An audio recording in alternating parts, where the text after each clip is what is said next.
Assalamu alaikum wa rahmatullahi wa barakatuh. I pray you're all well. Okay, Al-Fatiha. Ar-Rahman Ar-Rahim, Maliki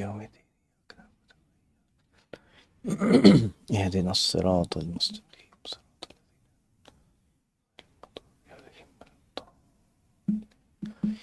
بسم الله الرحمن الرحيم الحمد لله رب العالمين وصلى الله وسلم وبارك على سيدنا محمد وعلى آله وصحبه أجمعين. اللهم علمنا ما ينفعنا وانفعنا بما علمتنا وامنحنا يا ربنا علما وعملا وقربا يا أرحم الراحمين. اللهم أكرمنا ولا تهنا وأعطنا ولا تحرمنا وآثرنا ولا تؤثر علينا وأرضنا وارض عنا يا كريم. So, Alhamdulillahi Rabbil Alameen. We continue our look at Surah Al-Ma'idah, and we last finished off this criticism of the Ahbar, of the Jewish rabbis of Medina. What they were doing is they would hide their disbelief, right? And they would increase in their disbelief upon meeting the Prophet sallallahu alaihi wasallam. They'd go to him, and this hidden disbelief, when it was faced with seeing a true prophet before them, what they would do is they would internally reject him. And further, and every time a new verse was revealed, or every time they saw a new miracle, or every time he showed them that he truly is the expected messenger that was prophesied to them, their rejection of him increased, so their kufr increased. So Allah subhanahu wa ta'ala now highlights more of their criticisms, and the focus here is the focus is going to be on the scholars. However, he starts off with a criticism of the generality, the laymen, who the scholars were supposed to be guiding, and the laymen just stopped caring about the law and the command of God, and they just threw themselves into wrongdoing. And then the critique and the criticism of the scholars is going to be even more poignant. They were the ones who were supposed to be telling these people, do this and don't do that. So let's look. Allah subhanahu wa ta'ala says, وَتَرَى كَثِيرًا مِّنْهُمْ يُسَارِعُونَ فِي الْإِثْمِ وَالْعُدْوَانِ وَأَكْلِهِمُ السُّحْتَ لَبِئْسَ مَا كَانُوا يَعْمَلُونَ. Subhanallah. So Allah subhanahu wa ta'ala says, and you see many of them, right? You see many of them racing towards sin, transgression and consumption of forbidden gain. Evil indeed are their actions, right? So the verse is talking about these Jews who were there in Medina and their habits, their practices. Allah said, so either the address is to the messenger or anyone who can see them.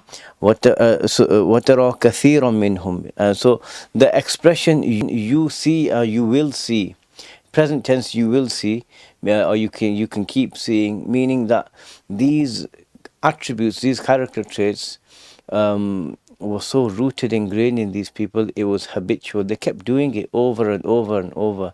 Their religious identity went no more than being part of a particular race who ascribed to a particular book and to a particular messenger. It was it, right? Other actions of right and wrong, devotion to God, upholding fairness and justice and goodness towards other people, towards humanity, was absent. So he said, "What kathiran minhum." So the part of fa'il as well, and it's indefinite. So you see many of them, people from amongst them, which indicates that not all of them were like this, but the general standard of behavior had collapsed to the point where many were just engrossed, drowning in sins. يُسَارِعُونَ فِي الْإِثْمِ وَالْعُدْوَانِ وَأَكْلِهِمُ السُّحْتِ. Once again, this we come across this expression يُسَارِعُونَ فِي. So it's as though that within these wrongdoing excuse me, they're within these wrongdoings and these bad actions. It's as though these sins have become a place for them.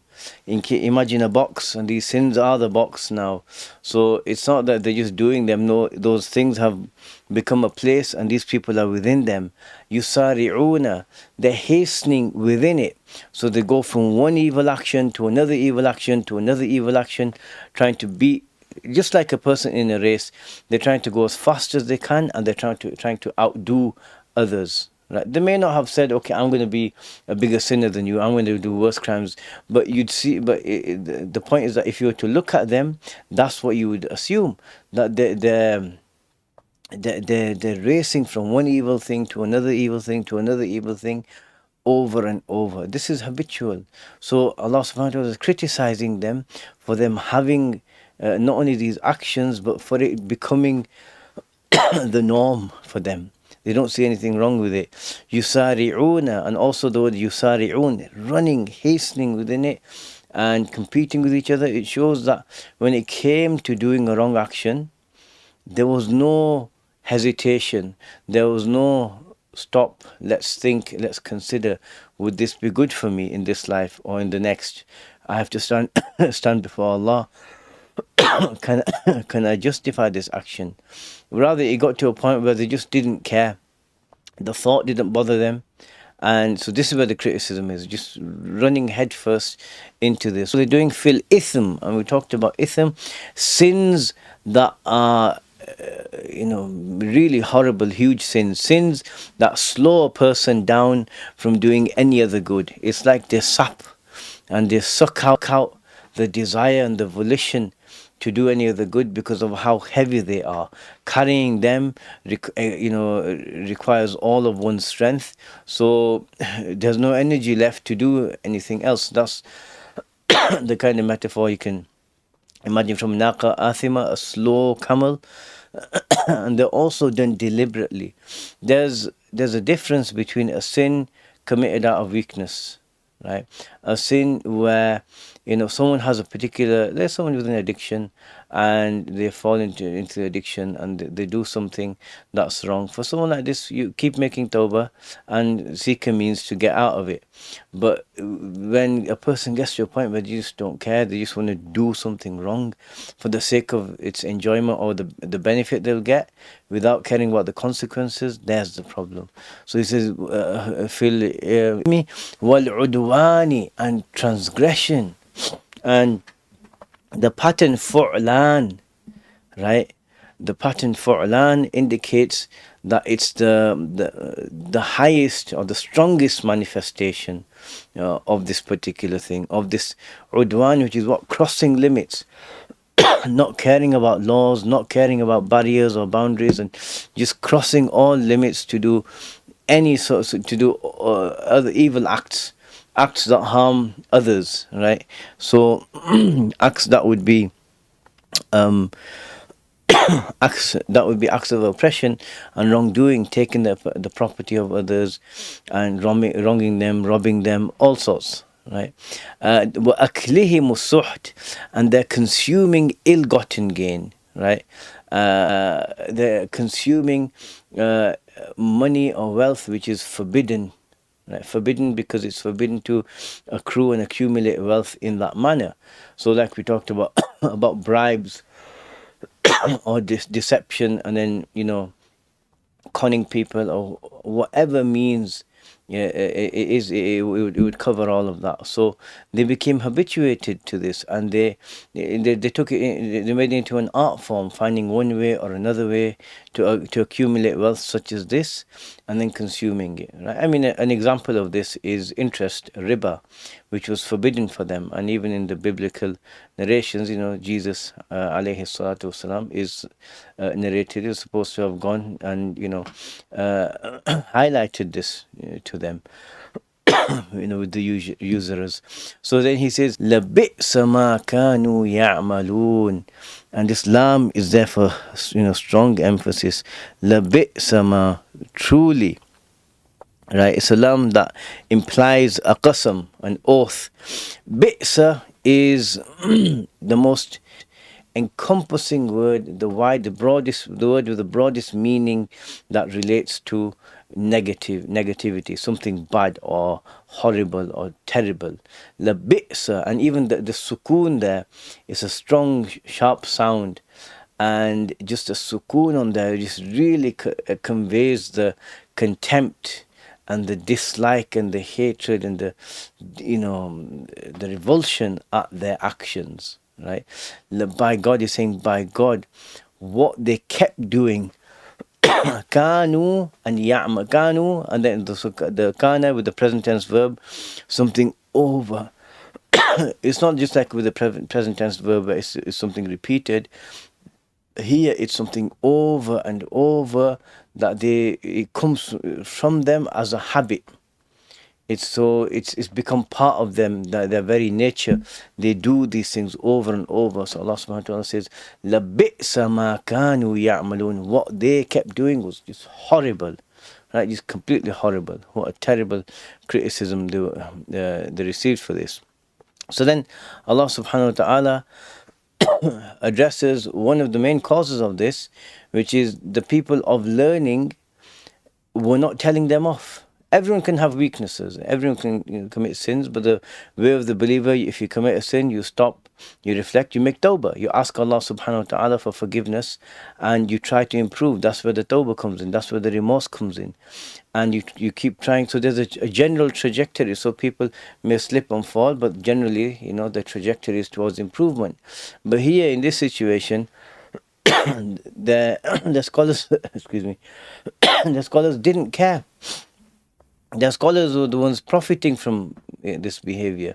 So Allah subhanahu wa ta'ala now criticizes them. So he says, لَوْلَا يَنْهَاهُمُ الرَّبَّانِيُّونَ وَالْأَحْبَارُ عَنْ قَوْلِهِمُ الْإِثْمِ وَأَكْلِهِمُ السُّحْتِ لَبِئْسَ مَا كَانُوا يَصْنَعُونَ. Subhanallah. Why then? Why? So here is criticism for, he says, why do the rabbis and scholars not forbid them from saying what is sinful and consuming what is unlawful? Evil indeed is their inaction. So look at this. So he says, this is a strong criticism leveled at them. It implies criticism for their lack of action in the past and their lack of desire to implement this in the present, and which also implies a strong command: do this now. Like, why aren't you doing this? But that can be implied from the threat that's involved. Like, some of the ulama, like Imam al-Tabari said that the scholars of the early Muslims, they used to say that there's no verse stronger in criticism of people of learning, of scholars, than this ayah in the Quran. Why? Because يا معشر العلماء يا ملح البلد من ذا الذي يصلح الملح إذا الملح الفسد. O group of scholars, I believe it was Sufyan al-Thawri, he used to say, O group of scholars, or salt of the land. So in this you can understand it as, like salt is what is required. A slight amount of salt is required in certain types of food, and without the salt, the food doesn't quite taste right. And so you have to have there's another statement: النحو في الكلام كالملح في الطعام. Syntax in speech is like salt in food, meaning it's essential, right? It doesn't mean a bit of grammar in speech is essential. No, just grammar in general is essential. So he says, so, O group of scholars, O salt of the land, who's going to rectify the salt if the salt goes off? Meaning, if the salt changes and its taste changes and whatever, the salt can't fix the food. It can't improve the taste of the food. What's going to happen there? So there's strong criticism, which isn't to say, excuse me, which isn't to say that all scholars are, free of blemish. Scholars are human beings. We're all human beings, as people who are tested by Allah subhanahu wa ta'ala. So people can have faults, right? And so just like a person who walks in to pray in a mosque can have sins and good deeds, then the person leading him can also have sins and good deeds. However, the standard of conduct is higher for the people of knowledge. So that's one thing. Also, they're expected to command, to tell people to do what's good and tell them to shun, what's bad for them. There's obviously conditions and prerequisites for the way this is done. An approach that doesn't bring benefit, that doesn't bring harm, would not be permissible, right? And so there's ways for it to be done. But this is it, that Allah subhanahu wa ta'ala is criticizing the scholars who just allowed these people to continue this way. He said, "Lawla yanhahumur rabbaniyun." We said the Rabbaniyun, the lordly scholars. Who are they? Those who have a connection to God. But what does it mean? Al-mutqinun fil ilmi wal amal. Those who have perfected knowledge and practice of that knowledge. So especially for those who, it's not just a case of just sit there and just do your worship, right? If there's something wrong, then it has to be addressed. How it's addressed, each situation is to be dealt with on its own merits. But what's wrong should be addressed. Well, ahbaru, and we said the ahbar are those scholars who beautify knowledge, who beautify the Sharia, meaning the good that is there in religion that Allah subhanahu wa ta'ala has revealed the religion with, and the rulings and the wisdoms and the reminders that are there in the teachings of Islam. They show them to people so people can appreciate them and understand them, so they can think, yeah, you know what, I want to do this, I want to follow this. So they show them the greatness of this. Lawla, it's the wrong criticism. Lawla, why aren't they doing this? No, so it's more than why didn't the rabbis and scholars not forbid them? Like, why haven't they been doing this? But there's more focus on the present. Like, why aren't they doing this? They should be, must. And qawlihimul ithm, why aren't they stopping them from their statements of ithm? And we'll see one in the next verse. So they're saying things of ithm, such as what? Going and starting going and trying to get people to attack the Messenger sallallahu alaihi wasallam and the Muslims. Horrible action, right? Wa aklihim suht, and why aren't they stopping and preventing people from eating, impermissible, money or other things purchased for that ill-gotten gain, you could say. Why? It's their job, he says, right? It's their role. He didn't say directly, but it's implied. But then we have this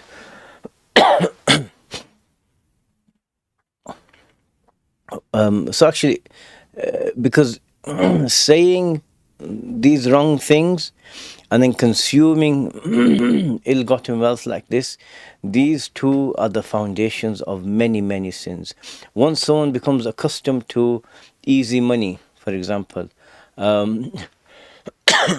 why work and graft so in order to get a halal income, where you could just find some haram means of earning money and living it up nice and easy. So that attitude leads people to do many other things: robbing people, taking their money with the threat of violence, taking their money through theft, taking their money through deception and other devious means. So they'll do many things, right? And once a certain line is crossed, then everything becomes easy, even murder, right? So this is why, for example, I was speaking to some friends the other day, and in the Sharia there's a ruling, in the Hanafi school anyway, there's a ruling about certain types of people, the imam or the scholars should not should not pray the janazah over them, such as a terrorist, someone who goes around and publicly harming people like that. You wouldn't pray a janazah over them. The same thing I was saying to these friends, I was saying I would include within that a drug dealer. So someone who's an addict, you can understand on one level. Addictions don't just come up out of nowhere. It's not just one day this person decided to make a wrong decision and that's it, stuck with him for life. Addictions, if you look at the experts in the field of trauma therapy, they will say, in a nutshell, they have deep pain that they're trying to bury. And in order to escape from that pain, people fall into an addiction, whether it's whether it's alcohol or whether it's drugs or whatever. So, so someone who suffers from this situation, you can understand them, but we don't. We do highlight that what this person's doing. The act. Would be wrong. However, those people who profit from the addiction of these people, and there's cases I've heard of where the drug dealer won't even consume drugs himself. Is just a means to further promote harm in other people, whilst making a quick few quid. So there's the problem. So so you wouldn't pray janazah over them, right? Why? As a reminder, like, okay, a lot of them think, okay, I'll make my money, I'll get old, and then I'll stop. I'll change my ways, right? Some people have this notion. Maybe they will, but who knows when death will come? And if it comes whilst you're doing that, and if people refuse to pray over you, then there's it can be a reminder, and that's the whole point of it, right? So then he says, لَبِئْسَ, similar wording but not the same. لَبِئْسَ مَا كَانُوا يَصْنَعُونَ. Okay, so what's the difference? He uses the same word, same implied oath with the lam, same word bi'sa for this, broad, all-encompassing criticism leveled at them. What they used to do. Ma kanu yasna'un. Also, there's a habit over and over. This isn't necessarily, their scholars might not have been doing these things themselves, but rather their fault and their blame lies in not speaking against it, not addressing it. There's the issue. And then this word suna', it shows it's not just amal. Amal is something you do and you can do it over time. Suna' indicates a special degree of purpose and intention behind the action. It also, in some implication of the word, entails mastery of something. Like Imam al-Razi says, an amal, once it's been repeated until it's perfected, then you can't call it a sunnah until then. But once it's been perfected, you say, ma kanu yasna'un. You can use the word sunnah. Sunnah Allah alladhi atqana kulla shay. Allah subhanahu wa ta'ala talks about the stars, the mountains, and he says you can look at the mountains and you'd consider them to be still, but they're actually moving, like the clouds are moving. Clouds are moving quickly through the air, and the mountains may appear still, but because of the speed and the rate at which the earth is moving through space, the clouds are moving because the clouds are on earth. So yes, the clouds as well, and the mountains, they appear still, but they're moving through the earth, through space on earth. And then he says, Sunna Allahi alladhi, there's the perfect creation of Allah who's mastered everything. Everything He's created is done it masterfully.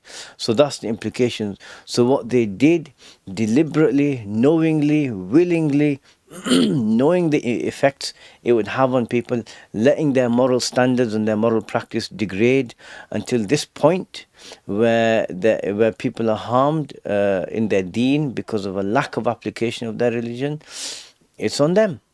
Just allowing them, not speaking, not ever highlighting, not ever addressing any of these issues. Rather, people will come to them, we want this, okay, it's permissible, just give me some money. And taking bribes altering the book of Allah. That's what they were doing. So لَبِئْسَ مَا كَانُوا يَصْنَعُونَ. So this is, as I said, it's a strong, reminder for, for the people of knowledge. And there's many narrations from the early Muslims regarding this, a strong reminder about, their role in this regard.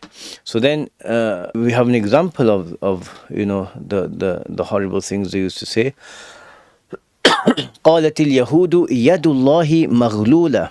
So some among the Jews said Allah is tight-fisted, meaning what they intend is miserliness, not someone who doesn't want to give easily, who can't give easily, someone who has that miserliness and to be tight.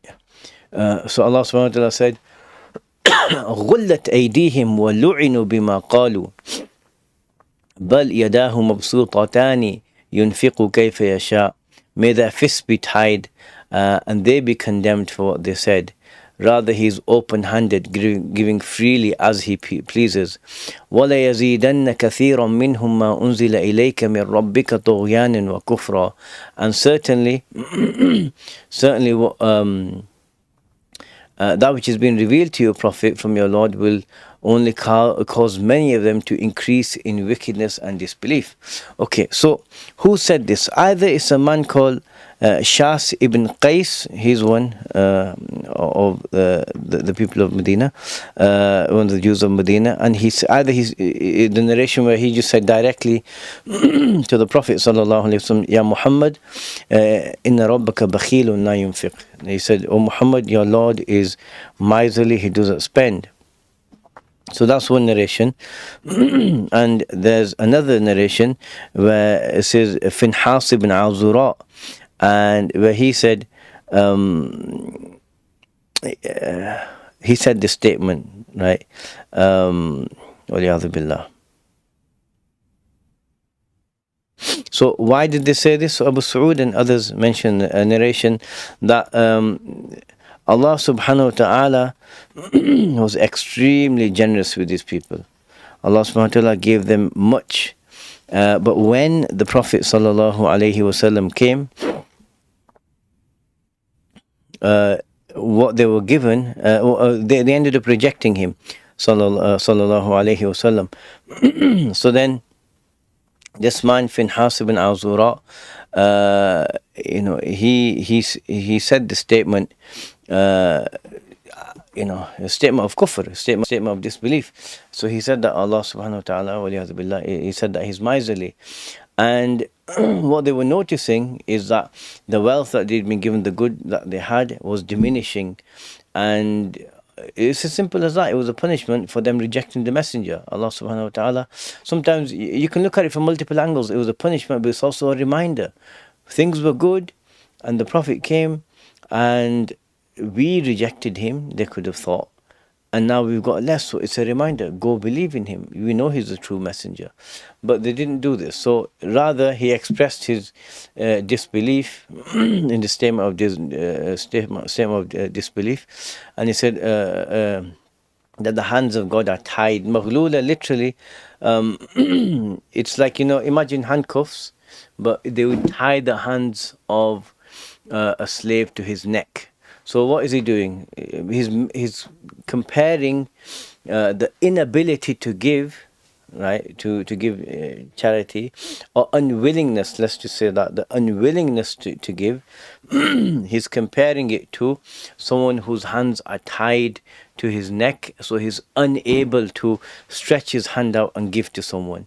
So that's where the it's majaz mursal, itlaq it would be as-sabab ala al-musabbab, right? That's how you can understand it in Arabic. But saying that if your hands are tied, that's the sabab, then you're unable to give, or then you can't give. So what they meant it in the way of he's waliyadhu billah. I don't even want to say this, right? But you understand the meaning. So their intent was miserliness. And what kind of statement is this? The one who created you, the one who gives you food, drink, clothing, safety, security, blessings, loved ones, friends, protection, health, so many blessings they have, and then to not only reject him but say something like this, it's as low and as base as you can get. This is, the real depth of disbelief. And so, excuse me. So the verse says, Yadullahi qalat al-yahudu Yadullahi maghlula. And Imam al-Nawawi mentions in his book on the At-Tibyan, on the adab of how people who have memorized the Quran should behave. And he said that, when you're reciting verses like this, when there's quotes from people like this, it's good to lower your voice slightly. So you say, like, قالت اليهود يد الله مغلولة.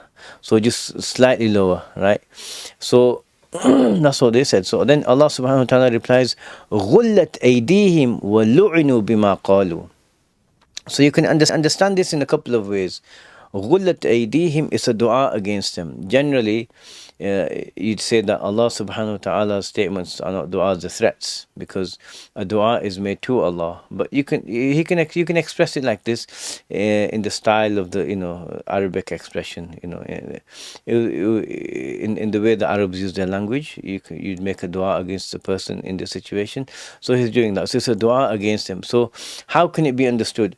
So either غُلَّتْ أَيْدِيهِمْ, so you can understand it in the literal form, that as a curse on them. So may their hands be tied, meaning may they be imprisoned and shackled, and tied up, right?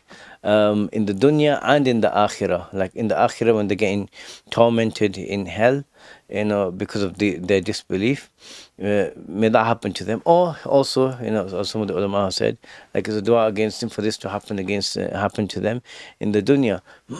Why? Because although they intended miserliness, they used a word which literally means to be tied up. So as a punishment, al-jaza'u min jins al-amal, the recompense is from the same category as the deed. So the punishment would come in this form. So that's one way of looking at it. And yeah, this is what Lucy mentions. I believe this is this seems like the strongest form. Although although you can, you can see as criticism, or dua against them, for them to, for their hands to be tied, in the sense of for them to be miserly as well. So قُلَّتْ أَيْدِيهِمْ,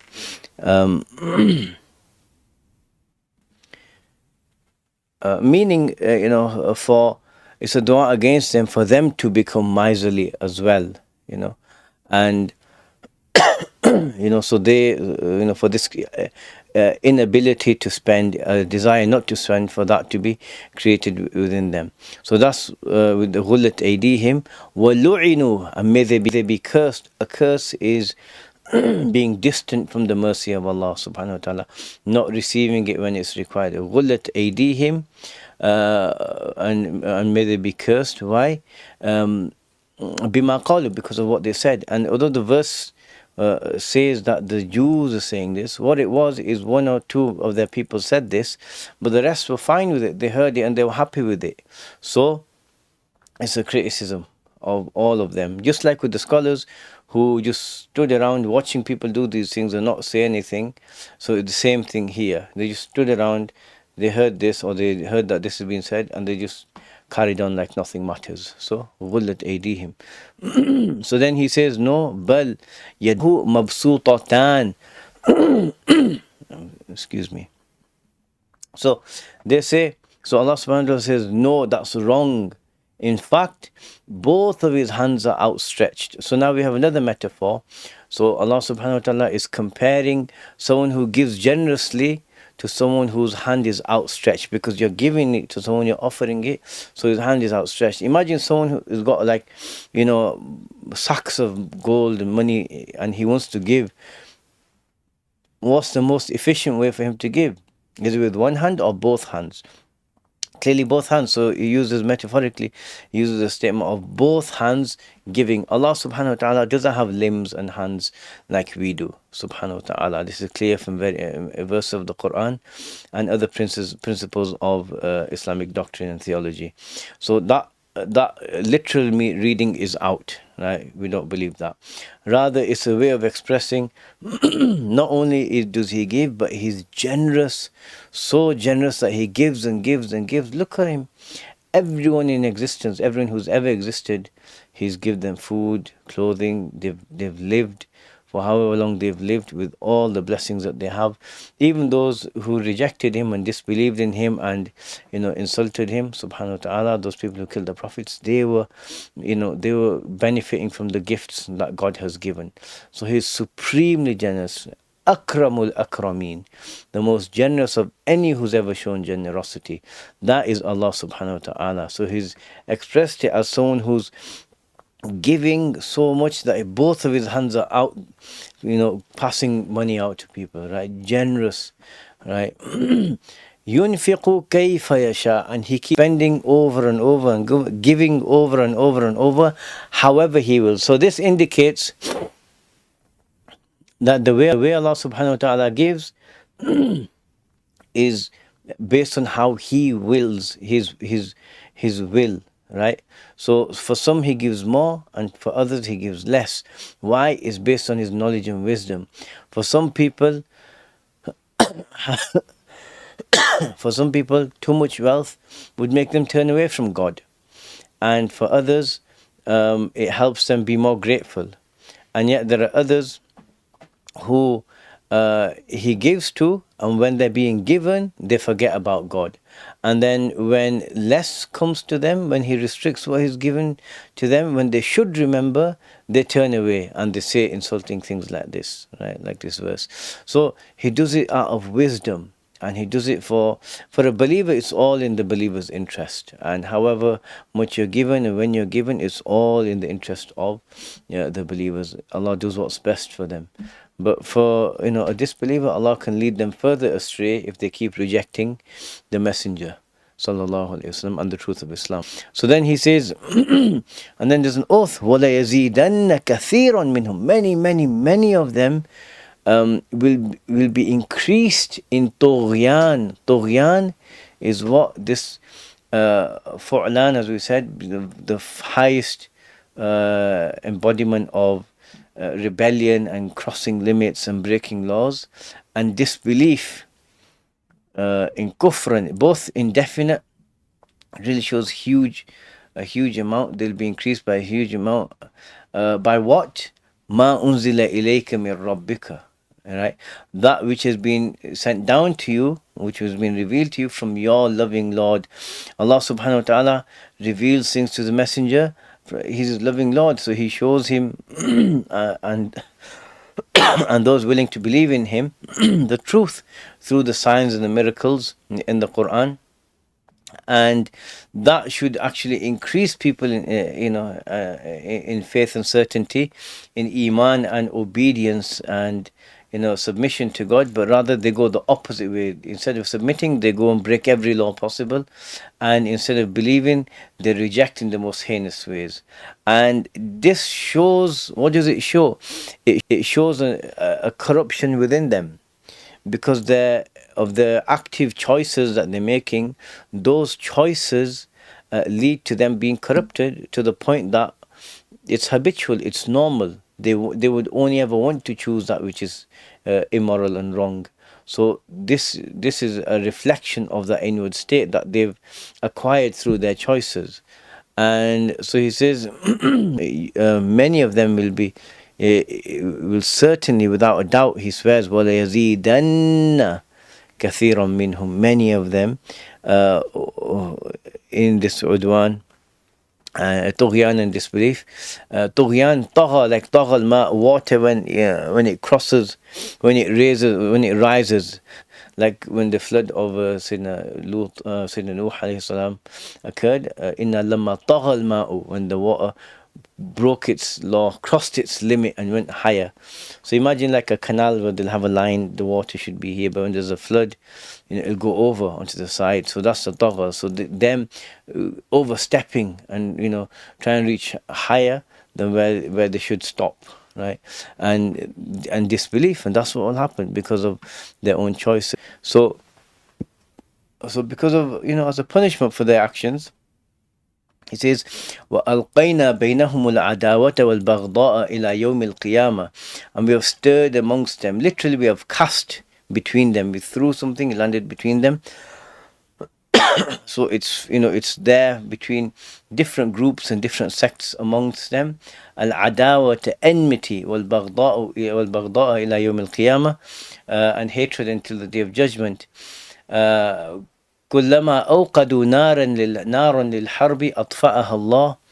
Every time, whenever they kindle the fire of war, Allah puts it out. وَيَسْعَوْنَ فِي الْأَرْضِ فَسَادًا وَاللَّهُ لَا يُحِبُّ الْمُفْسِدِينَ. So what do? Allah said, we have stirred enmity, we've cast it between them, so it's firmly rooted between different groups amongst them.